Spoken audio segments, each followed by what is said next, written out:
সম্প্রতি অন্তর্বর্তী সরকারের এক সিদ্ধান্তে বাংলাদেশ আওয়ামী লীগের যাবতীয় রাজনৈতিক কার্যক্রম নিষিদ্ধ ঘোষণা করা হয়েছে।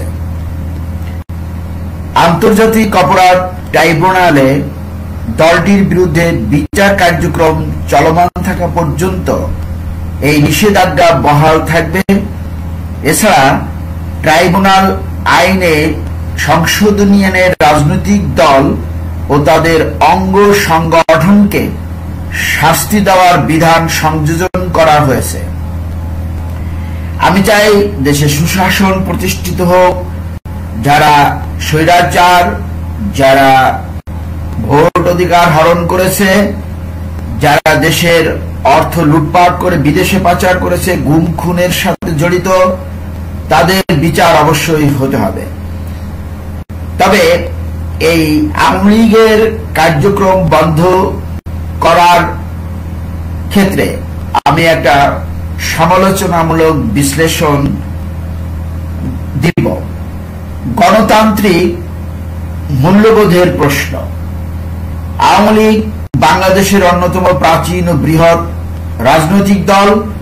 তাদের কার্যক্রম নিষিদ্ধ করা দেশের রাজনৈতিক বহুত্ববাদ ও মত প্রকাশের স্বাধীনতার উপর প্রভাব ফেলতে পারে। গণতান্ত্রিক রাষ্ট্রে রাজনৈতিক দলগুলোর কার্যক্রম সীমিত করা সাধারণত অগণতান্ত্রিক হিসেবে বিবেচিত হয়। যদিও আন্তর্জাতিক অপরাধ ট্রাইব্যুনালে বিচার চলমান, তবে বিচার শেষ না হওয়া পর্যন্ত পুরো দলের কার্যক্রম নিষিদ্ধ করা আইনের শাসন ও ন্যায় বিচারের নীতির সঙ্গে সামঞ্জস্যপূর্ণ কিনা তা নিয়ে প্রশ্ন উঠতে পারে। এ ধরনের সিদ্ধান্তের ক্ষেত্রে স্বচ্ছতা ও আইনগত প্রক্রিয়া অনুসরণ করা জরুরি।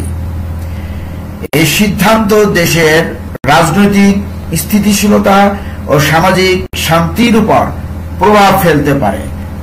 আওয়ামী লীগের সমর্থক ও বিরোধীদের মধ্যে উত্তেজনা সৃষ্টি হতে পারে, যা সামাজিক অস্থিরতা বাড়াতে পারে। আন্তর্জাতিক মহলে এই সিদ্ধান্ত বাংলাদেশের গণতন্ত্র ও মানবাধিকার পরিস্থিতি নিয়ে উদ্বেগ সৃষ্টি করতে পারে।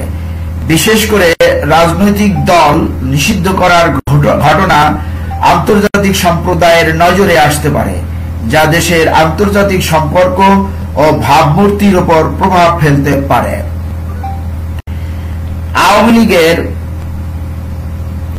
লীগের কার্যক্রম নিষিদ্ধ করার সিদ্ধান্ত দেশের রাজনৈতিক প্রেক্ষাপটে একটি গুরুত্বপূর্ণ ঘটনা। এটি গণতন্ত্র, আইনগত প্রক্রিয়া, সামাজিক স্থিতিশীলতা ও আন্তর্জাতিক সম্পর্কের উপর প্রভাব ফেলতে পারে।